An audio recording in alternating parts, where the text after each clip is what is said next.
So, I think you can already guess that this is going to be a special episode, since I'm not showing you a watch or a watch box right away, but rather this decorative wooden item. It is a battalion crest of the San Marco Regiment Special Forces of the Italian Navy. And it came with a very interesting watch from a special era of Italian watchmaking. It has deep Panerai roots, but I think more of that Italian expressive military watch design. So let's dive right in. My name is Jan and you're watching the TiME channel.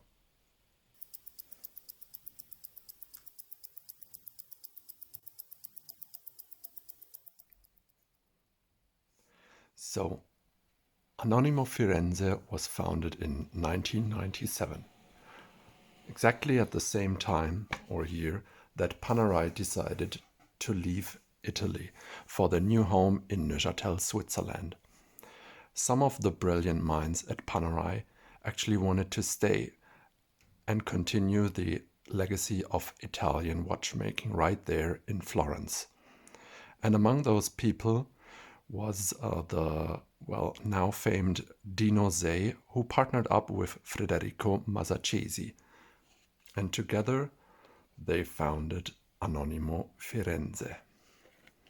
And today I would like to talk about a very special piece in their collection, the Anonimo Dino Zei San Marco Landing Forces D-Day Countdown Watch. So that's quite a long name for this watch, but by the end of this video I think you will be able to understand what each and every part of that name means.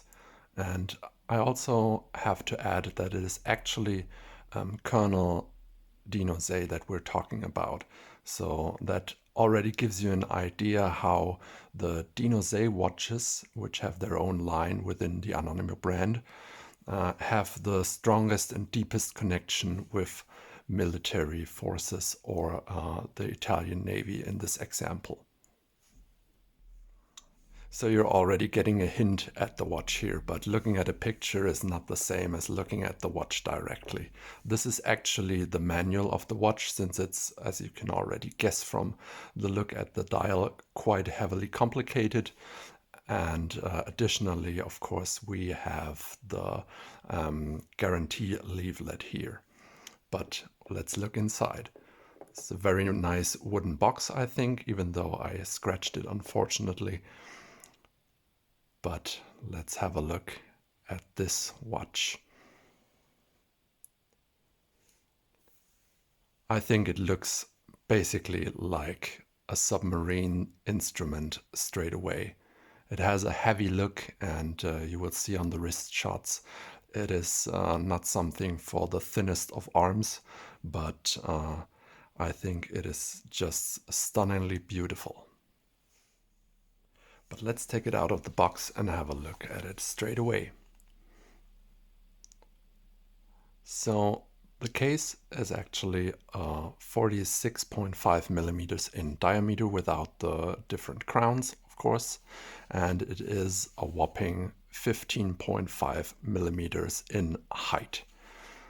But again, and I hope you can see it on the wrist shots, I think for that massive case design, it still wears quite well. So the lugs are nicely curved towards your wrist, and in total I think it has, well, a huge presence on your wrist, but that is something that these military kind of watches, or if you would like to still compare it to Panerai, and I hope at the end of the video you won't, it actually aims for that kind of presence. I will take the watch off the cushion now to actually show you a little bit more about the dial, its functions, and the case back as well. So I brought the watch a little bit closer to the camera now, and I think aside from quite a busy dial, you can immediately notice the black, almost satin looking like case material. It is a base stainless steel case, but it has been finished and coated via the PVD method with wolframium oxide, or in English, tungsten oxide. And it has a sandblasted like finish, and also to the touch it's really, really soft actually.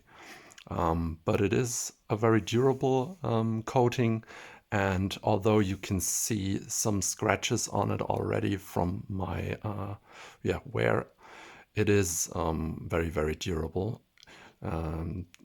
To put this in perspective, this watch is now 13 years old. So it was bought in 2007 and it's been in my possession since 5 years, and I wore it quite a lot, I think. So let's talk a little bit about the watch face. It is a black dial after all, but since it has so many functions on it with different colors, I think it looks pretty colorful, and I like that very much. And I will go around the watch face, I think, in a clockwise fashion, and go through all the details and functions of it. So I think first of all, at 2 o'clock you have your date window. Afterwards, at 3 o'clock, you have the San Marco logo again directly on the dial. It is actually a bronze shimmering logo, which looks quite beautiful. And I think it pays respect to the San Marco regiment here directly on the dial with the Venetian lion on it. And then I think at 5 o'clock you can see the little red sub-hand, which actually is pointing right now at this minus symbol. Down here you have a +1, and this is actually a power reserve meter. So it's pointing at the minus right now, since I just gave it a few turnarounds to make the movement start. But if I wind it up, why not do it right now? I will open the bayonet crown.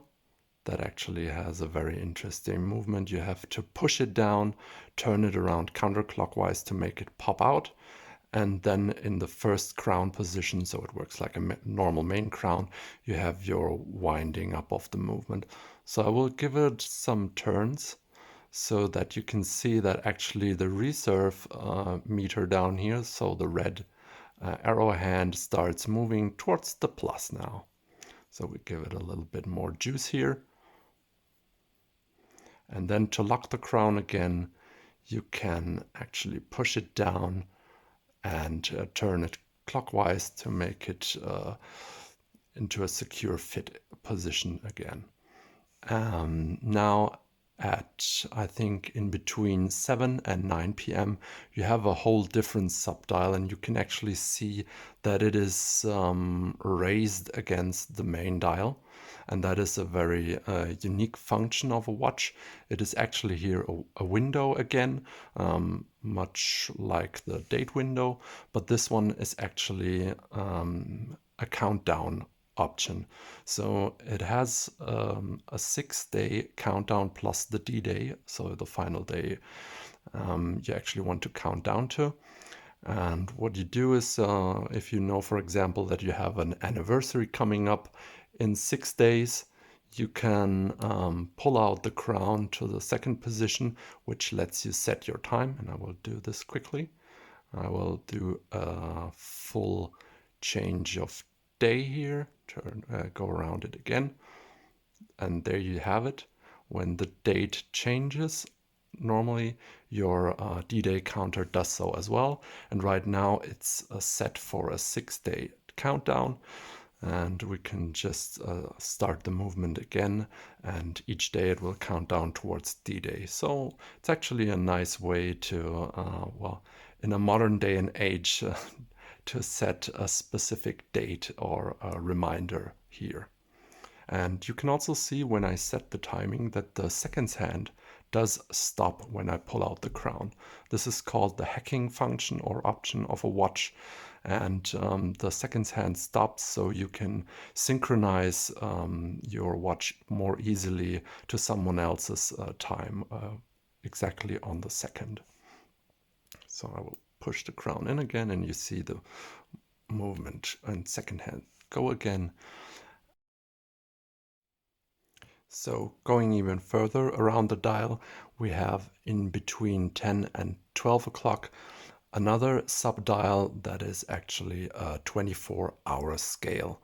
So it is an independent time zone, and you can set it with this crown here in between 9 and 10 o'clock.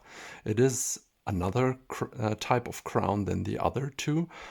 You've already seen the bayonet locking mechanism on this one with the push down, and this one is or actually secured by a screwing mechanism. So you unscrew, I'm trying to show this to you, yeah. Unscrew this crown up on here, and now it's actually just a pusher. So you push it and you can see on the small subdial the hour advances in 1 hour steps. So it's an easy and quick way to set a different time zone here. So there is a third crown, as you might have noticed, and this one you can unscrew as well, but it is not a pusher then.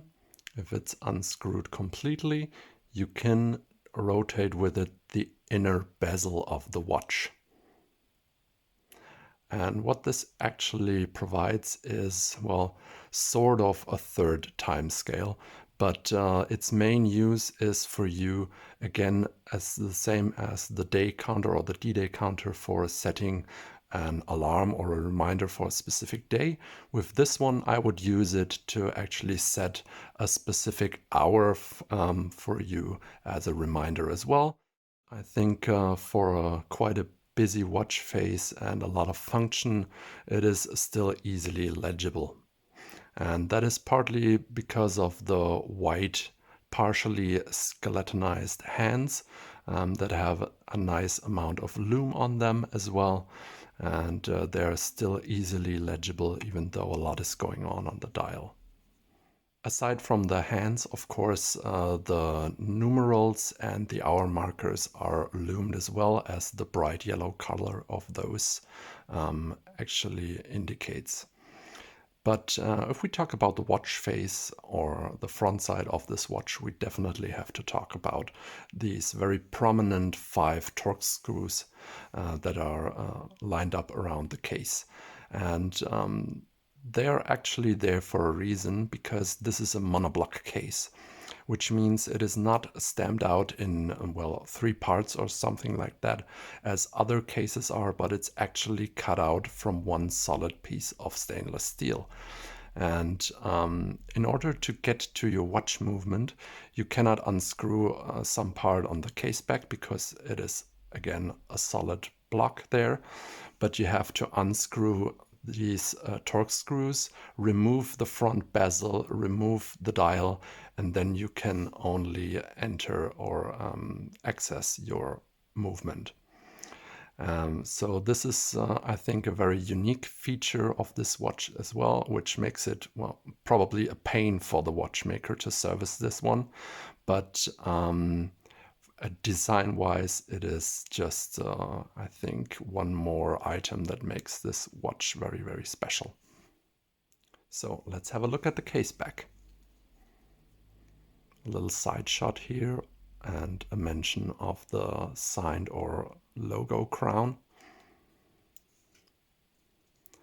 The caseback itself is quite beautifully decorated, I think. As I already mentioned, and it's also mentioned here, it is a massive single sealed case. So this is not a caseback that you can screw off. It is a solid block. And immediately you will notice the diver's helmet, or the antique diver's helmet. That is actually one of the logos that is prominent on the Dino Zei line of Anonimo Firenze watches. It also tells you the quite lengthy name, San Marco Landing Forces Countdown, and it has the small Dino Zei logo again here as well. It is the reference 12,000, and it is 20 atmospheres water resistant, which translates to 200 meters. So it is a dive watch. It is a limited edition. I think it's actually the rarest watch that I have in my collection, considering that only 250 were made of this specific version. So there are some other versions of this watch. I know that later on they actually made a version of the Dino Zei San Marco in a full bronze case. And also there's another one, which is a dress version, as it is called. So dress stands for double refined Anonimo stainless steel. It is a little bit more grayish than this one. And they, well, explain this, that they actually wanted to, with the dress one, fit the color that the usual diving equipment has. So yeah, I actually love this black version of the watch case because it came with this dark brown or chocolate brown leather strap, while the dress version is usually on a black leather strap. And I think the combination of black and brown here is, well, quite nice and gives it a very warm look. So this is number 19 of 250, and I was told, or I read on the internet, that only the first 50 of these watches came with the wooden battle crest, but I actually couldn't confirm this totally. So if someone has information on that, I would be very grateful. You can see the small Anonimo Firenze logo here as well, and, well, a very interesting looking screw head here.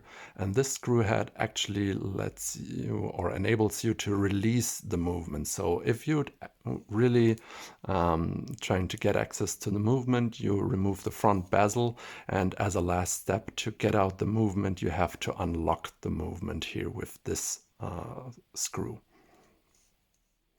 So since we're already looking at a good part of the leather strap, let's talk about this. I know there's a controversy about a dive watch on a leather strap always going on, since, well, of course, most people will tell you that it makes no sense since you can't go into water, or especially salt water, with a leather strap. Well, with this one, you actually can, because it is a KODIAK treated calfskin leather strap. And with the KODIAK treatment, as Anonimo also advertises it, it is actually resistant to salt water. And additionally, it has a nice Dino Zei embossing here with the Dino Zei logo and Firenze. It is a very heavily padded leather strap, and I think it fits to this watch quite perfectly. It is a little bit worn in my case already, but I guess since it's now 13 years old and this is the original strap, it's holding up very, very well. It has a nice contrast stitching which matches the bright yellow numerals on the dial as well.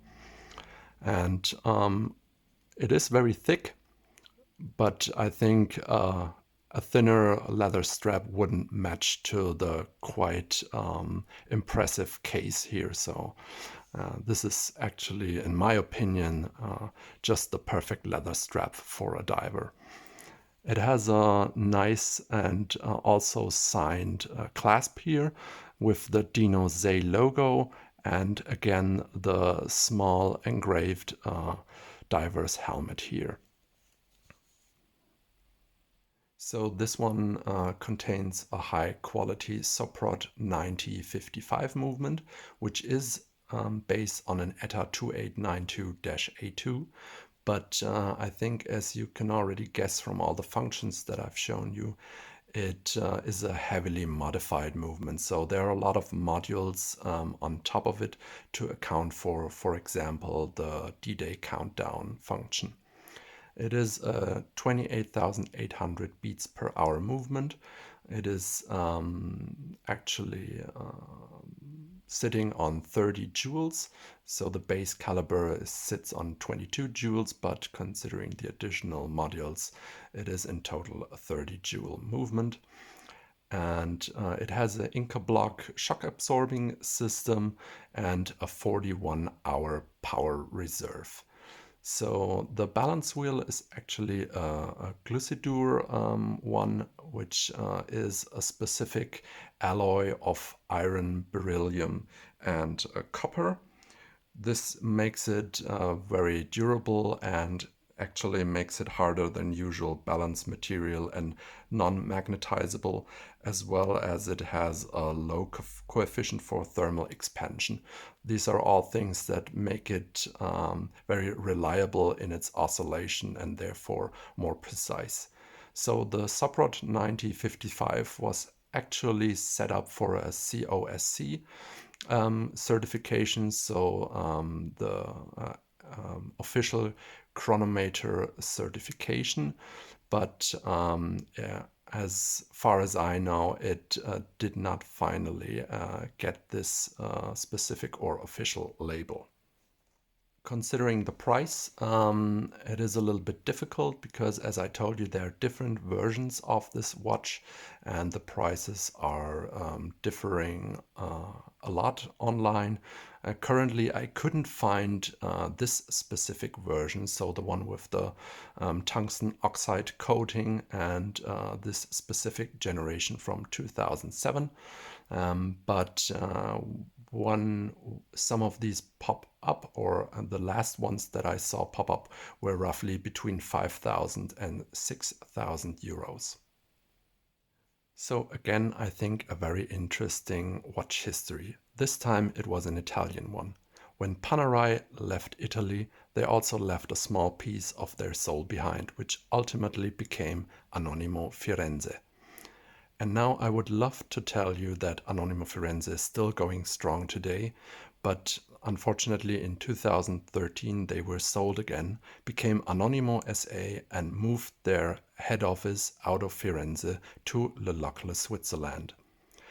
Now, the Anonimo SA brand still continues Italian design, as they would call it, but in my opinion, it became a lot sleeker and less loaded with functions, but that ultimately didn't pique my interest as much as these older models did. And I'm very happy that I have not only this watch of this specific area, but also another one that I would like to talk about in another video. I hope you enjoyed this one. If you like, leave me a comment or maybe even subscribe. That would help a lot. And see you in the next one.